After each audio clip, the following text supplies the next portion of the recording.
श्री स्वामी समर्थ। नमस्कार प्रेमळ भक्तांनो, देवाने सर्व लाडक्या भक्तांसाठी आजचा हा सुंदर संदेश पाठवला आहे। बाळांनो, तुमचाही देवावर पूर्ण विश्वास असेल तर आजचा हा सुंदर व्हिडिओ शेवटपर्यंत बघितल्याशिवाय कुठेही जाऊ नका। बाळांनो, सध्या खूप आनंदाचा वातावरण आपल्याला आजूबाजूला बघायला मिळत आहे। या आनंदाच्या दिवसांमध्ये चुकूनही वाईट विचार मनात आणू नका।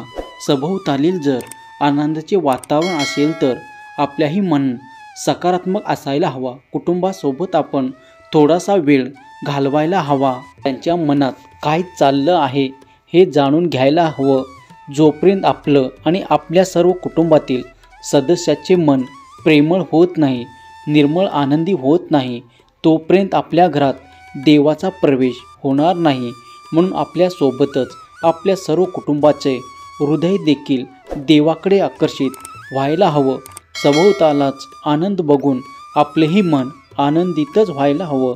कारण जोपर्यंत आपलं मन आनंदी होत नाही तोपर्यंत आपले जीवनही आनंदी होऊ शकत नाही। म्हणून काही ना काही मार्ग आपण काढायलाच हवे। देवाने सांगितलेल्या प्रत्येक गोष्टीवर विचार करायला हवा। म्हणून आजचा हा सुंदर व्हिडिओ शेवटपर्यंत बघ।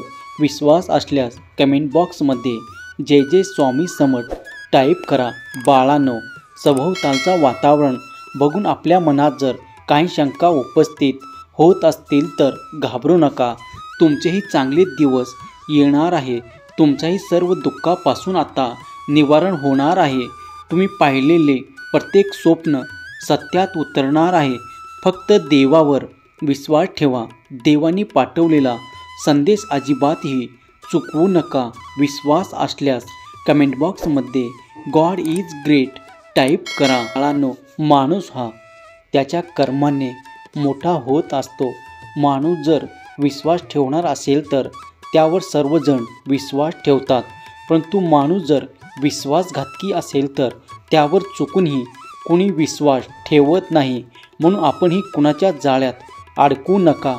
कोणी आपल्याला खूप मोठं स्वप्न दाखवून आपल्या आयुष्याचा फायदा घेऊन आपल्याला वाऱ्यावर सोडत असतात। म्हणून कोणाच्याही जाळ्यात अडकू नका। कुठल्याही गोष्टीचा एवढा मोह धरू नका की ती गोष्ट नाही मिळाली तर आपलं आयुष्य संपून जाईल। बाळांनो, एवढा मोह चांगला नाही। हा मोह आपला आनंद हिरावून घेत असतो। एवढी गोष्ट मिळाली नाही म्हणून त्या गोष्टीच्या चिंतेत आजचा दिवस वाया घालवू नका की प्रत्येक गोष्ट तुम्हाला मिळेल ज्या गोष्टीसाठी तुम्ही स्वतःला तयार केलं आहे। जीवनात निराशा कधीच आयुष्यात येऊ देऊ नका। कधी चूक भुलीने देखील नकारात्मक विचार करू नका, कारण हेच विचार आपलं भविष्य घडवत असतात, आपल्या आयुष्याला एक नवीन वळण देत असतात। म्हणून लक्षात ठेवा, जैसे विचार तैसे कर्म, तैसे कर्म तैसे भविष्य। म्हणून भविष्यात जर खूप मोठे व्हायचे असेल, भविष्यात चिडचिड करायचे नसेल, भविष्यात कोणाकडे हात पसरायचे नसतील तर आज तुम्हाला मेहनत करावी लागेल। आज दिवस तुमच्यासाठी आहे। हा दिवस तुमच्या आयुष्यात घडणार आहे। म्हणून जीवनात काही करा, परंतु भविष्यासाठी एक मोठी योजना बनवून ठेवा। पुढे जाऊन तुमचं कुटुंब तुम्हाला सांभाळायचं आहे, म्हणून कुटुंबातील सर्व सदस्यांना सोबत घेऊन चला। आपल्याला आयुष्यात काही नाही मिळालं तरी चालेल, परंतु कुटुंबाचा प्रेम मिळालाच पाहिजे। बाळांनो, कधी कशाचा मोह धरू नका। आपल्या कुटुंबाशी नाते तोडू नका, कारण जे आपल्यावर प्रेम करतात त्याच्यासाठी आपलं सर्व आयुष्य पणाला लावा। कधीच पैशापुढे नात्याला कमी लेखू नका, कारण पैसा आज ना उद्या कमवता येईल, परंतु तुटलेली नाते आयुष्यात पुन्हा पुन्हा कमवता येणार नाही। म्हणून नात्यांना जास्त महत्त्व द्या। कोणाशी त्या पैसा पाहून नातं जोडू नका, कारण जिथे नातं पाहून पैसा कमी लेखला जातो तिथे नात्याला जास्त किंमत दिली जाते, आणि जिथे पैशाला जास्त किंमत दिली जाते तिथे नात्याला शून्य किंमत असते। म्हणून अशा ठिकाणी नातं जोडू नका जिथे फक्त पैसाच आहे आणि प्रेम अजिबात नाही। म्हणून प्रेम हे पैशापेक्षा मोठं आहे। म्हणून प्रेमाला जास्त महत्त्व द्या आणि पैशाला कमी महत्त्व द्या बाळांनो. पैसा हा आपल्या गरजा पूर्ण करतो, परंतु प्रेम हे आपल्या आयुष्य सुखी समाधानी बनवत असतं. एखादा छोटासा कुटुंब आहे आणि त्यांना फक्त 2 वेळचे जेवण मिळतं, तेवढी संपत्ती त्यांच्याकडे आहे. अनेक दुसरं कुटुंब आहे जिथे अमाप पैसा आहे, परंतु त्या घरात सुख नाही, समृद्धी नाही, एकमेकाशी कुणी बोलत नाही. असं कुटुंब काही कामाचं नाही, पण 2 वेळची आपली भूक भागवेल एवढी जरी संपत्ती आपल्याकडे असेल, परंतु तिथे नात्याला किंमत असेल, तिथे एकमेकाशी संवाद साधला जात असेल, तिथे एकमेकावर प्रेम केलं जात असेल, तर ते कुटुंब हे जगातील सर्वात श्रीमंत कुटुंब आहे. जिथे फक्त पैसा पैसा करण्याच्या नादात कुटुंबालाही लोक विसरून गेले आहेत.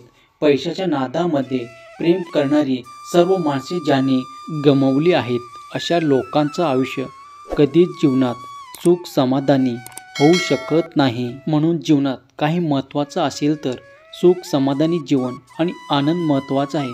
ज्यांना रात्री गाढ झोप येते तोच आयुष्यात खरे प्रेम करत आहेत. ज्यांना रात्री झोप येत नाही, ज्यांना पैसा काही सुचू देत नाही, अशाचे जीवन हे अज्ञानात चाललं आहे. म्हणून स्वतःला एवढे नशिबान बनवा की आपल्या आजूबाजूला सर्व प्रेम करणारी माणसे तयार झाली पाहिजेत. कधीच कोणाला आपल्यामुळे त्रास होईल, कोणाचं आयुष्य आपल्यामुळे खराब होईल असं कधीच वागू नका. बाळांनो, तुमच्यावर प्रेम करणारे जास्त हवेत. जरी तुमची किंमत कोणाला नसेल तरी जे तुमच्यावर प्रेम करतात त्यांना तरी तुमची किंमत नक्कीच असेल. आणि बाळांनो, लक्षात ठेवा, जिथे तुमच्या शब्दाला किंमत दिलं जात नाही तिथे कधीच बोलू नका. जिथे तुमच्या विचाराची कधीच तुलना कशासोबतही केली जात नाही, अशा ठिकाणी जास्त डोकं लावू नका.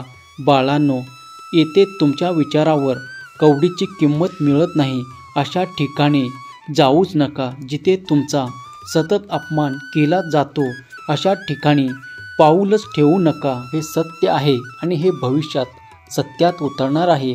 म्हणून कुठलाही निर्णय घेताना 2 वेळा विचार नक्की करा, कारण तुमचा आजचा निर्णय पुढील भविष्य ठरवत असतो. म्हणून निर्णय घेण्यासाठी त्याची पुष्टी करत जा. प्रेम करायचं तर देवावर करा, विश्वास दाखवायचं तर भगवंतावर दाखवा, काही मागायचं तर भगवंताकडे मागा. कधीच निराश होणार नाही, कधीच हतबल होणार नाही.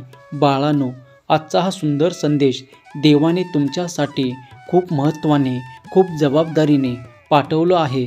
आजचा हा सुंदर संदेश तुमच्यासाठी तुमचं नशीब बदलणार आहे. म्हणून देवावर प्रेम करत राहा. देव तुमच्यासाठी रोज नवीन काहीतरी योजना बनवत आहे, रोज नवीन काहीतरी तुमच्यापर्यंत पाठवत आहे. फक्त देवाच्या योजनेला वळखायला शिका. देवाने दाखवलेला मार्ग वळखायला शिका. एकदा तुम्हाला मार्ग समजला, देवाने सांगितलेली प्रत्येक गोष्ट एकदा तुम्हाला समजले की तुम्हाला आयुष्यात पुन्हा कशाचीच गरज पडणार नाही. कोणाही पुढे झुकायची तुम्हाला आवश्यकता पडणार नाही. म्हणून देवावर प्रेम करा. देव तुमच्यासाठी सदैव उपलब्ध आहेत. आजचा हा सुंदर व्हिडिओ जर तुम्हाला मनापासून आवडला असेल तर व्हिडिओला लगेच लाईक करा आणि असे सुंदर व्हिडिओ दररोज बघण्यासाठी आपल्या या भक्तिमय चॅनलला देखील सबस्क्राईब करून ठेवा. श्री स्वामी समर्थ. जय जय स्वामी समर्थ. धन्यवाद.